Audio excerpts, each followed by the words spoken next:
नमस्कार, मी सोनाली आणि माझं चॅनल अंदाज आपलामध्ये तुमचं खूप सारं स्वागत. तर आज आपण थंडीसाठी असे एक लाडू बघणार आहोत आणि ते एकदम हेल्दीवाले आहेत आणि हे थंडीमध्ये सगळ्यांनी नक्कीच खायला पाहिजेत आणि त्याचं नाव आहे डिंक ड्रायफ्रूट लाडू. करायला एकदम सोपी अशी रेसिपी आहे. चला तर लागूया कामाला. तर लागणारं साहित्य काय काय ते तुम्हाला सांगते. तर डिंकाचे लाडू आहेत. तर इकडे आपण 1 वाटी भरून हा डिंक घेतलेला आहे आणि मापाने बघाल तर हा 100 ग्रॅम डिंक आहे. त्याच्यानंतर 1 वाटी भरून इकडे आपण मखाना घेतलेला आहे. 1 वाटी भरून इकडे आपण घेतलेले आहेत अक्रोड. 1 वाटी भरून इकडे आपण घेतलेले आहेत काजू. 1 वाटी भरून आपण इकडे बदाम घेतलेले आहेत.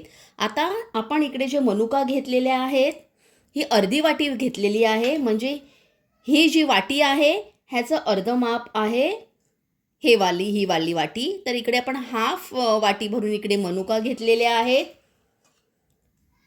हाफ वाटी भरून आपण इकडे घेतलेला आहे मिक्सवाले सीड्स आहेत. Pumpkin seeds, sunflower seeds, melon seeds वगैरे.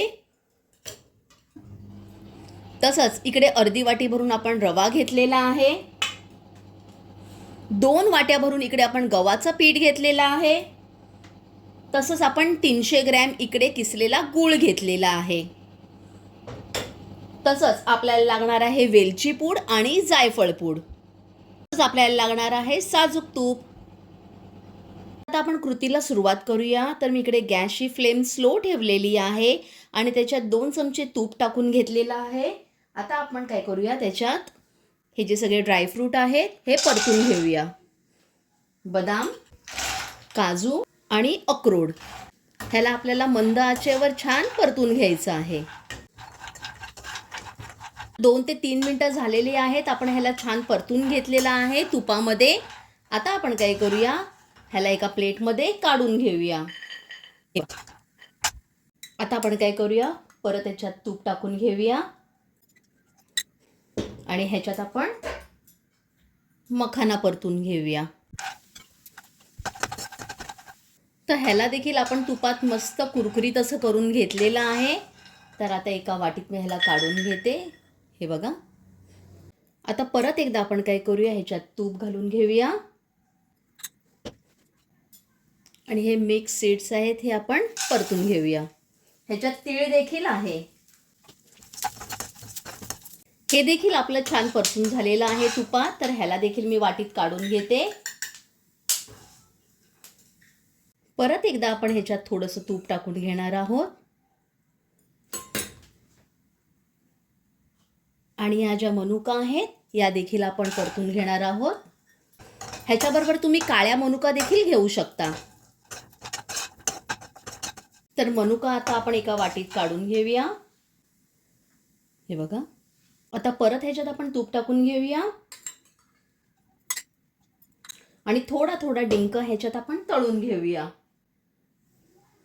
हे बघा. हा बघा फुलून केवढा मोठा झालेला आहे. हे बघा.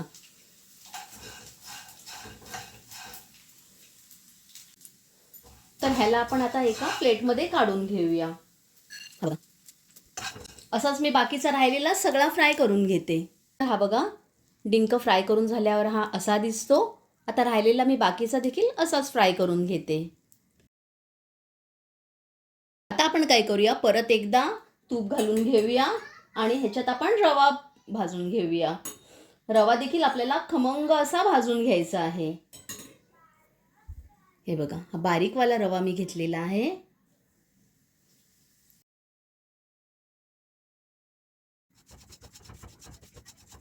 रवा आपला खमंग असा भाजून झालेला आहे. हा बघा.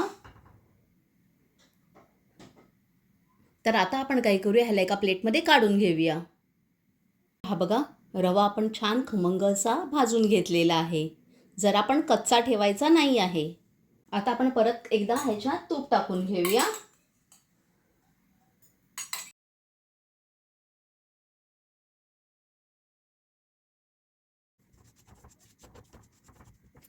आता आपण काय करणार, ह्याच्यात अजून 2 चमचे तूप टाकून घेऊया. म्हणजे एकूण 4 चमचे. आणि ह्याला मस्त खमंग असं आपण भाजून घेणार आहोत. तर मला हे खूपच ड्राय वाटतं आहे, म्हणून मी काय करते, ह्याच्यात अजून 2 चमचे तूप ॲड करते. मी ह्याच्यात अजून 2 चमचे तूप ॲड केलं आहे, तर टोटल आपण 8 चमचे तूप ह्याच्यात घातलेलं आहे. आणि बघा, स्पूनची साईज ही आहे. जवळजवळ एक 8 ते 9 मिनटं झालेली आहेत आणि आपण 8 चमचे भरून ह्याच्यात तूप टाकलेलं आहे. आणि आपलं बघा, गव्हाचं पीठ आहे, हे छान असं भाजून झालेलं आहे. तर ह्याला मी एका प्लेटमध्ये काढून घेते. तर इकडे आपलं सगळं तुपात परतवून झालेलं आहे. ड्रायफ्रूट, मखाना, मनुका, मिक्स सीड्स, त्याच्यानंतर डिंक, रवा आणि कणिक, हे आपलं सगळं तुपात परतवून झालेलं आहे. आता आपण काय करूया, हे जे ड्रायफ्रूट आहेत हे मिक्सरला किंवा इलेक्ट्रिक चॉपरमध्ये ह्याला आपण बारीकशी अशी पूड करून घेऊया. एकदम फाईन पूड करायची नाही आहे, थोडीशी जाडसर हवी. तर इकडे आपलं ड्रायफ्रूट आणि मिक्स सीडची इकडे हे भरड करून झालेली आहे. एका भांड्यात मी ह्याला काढून घेते. आणि आता मी काय करते, मखाना ह्याला बारीक करून घेते.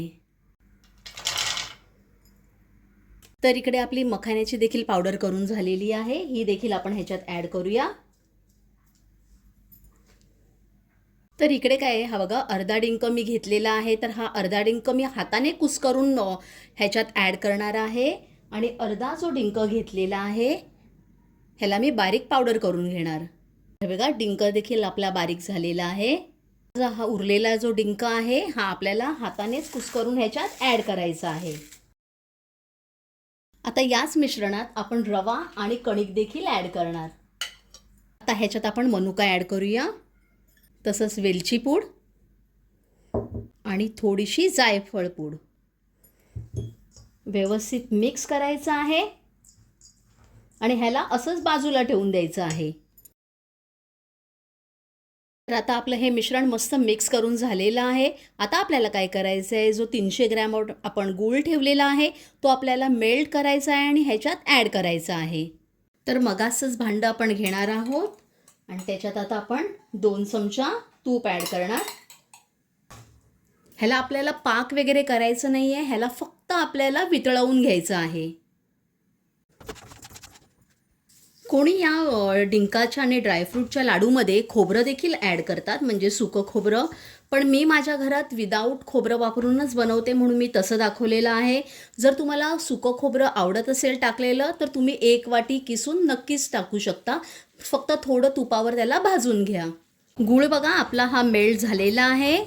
आता मी काय करते, गॅसची फ्लेम बंद करते आणि या गुळाला आपण जे मिश्रण ठेवलं आहे हे ड्रायवालं त्याच्यात ॲड करते. ह्याला आपण पटापट मिक्स करून घेऊया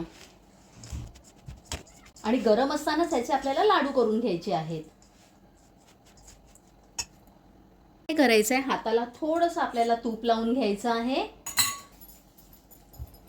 आणि पटापट आपल्याला लाडू वळायचे आहेत. हा बघा, साईज तुमच्यावर डिपेंड करतं की तुम्ही कोणत्या साईजमध्ये बनवायचं आहे. मी लहान मोठे दोन्ही बनवते. तर इकडे मस्त थंडीसाठी हेल्दी असे आपले लाडू तयार झालेले आहेत. डिंक आहे, ड्रायफ्रूट आहे, मिक्स सीड्स आहेत. जे मी माप सांगितलं होतं त्याच्यात बरोबर 1 किलोचे लाडू हे बनतात. पण ही रेसिपी तुम्ही नक्की ट्राय करून बघा, तुमच्या घरात सर्वांना आवडेल. आवडल्यास एक लाईक तर कराच, पण आपल्या फ्रेंड्स आणि रिलेटिव्स बरोबर हा व्हिडिओ शेअर करायला विसरू नका. तसंच आजपर्यंत जर माझ्या चॅनलला सबस्क्राईब केलं नसेल तर प्लीज करा. धन्यवाद.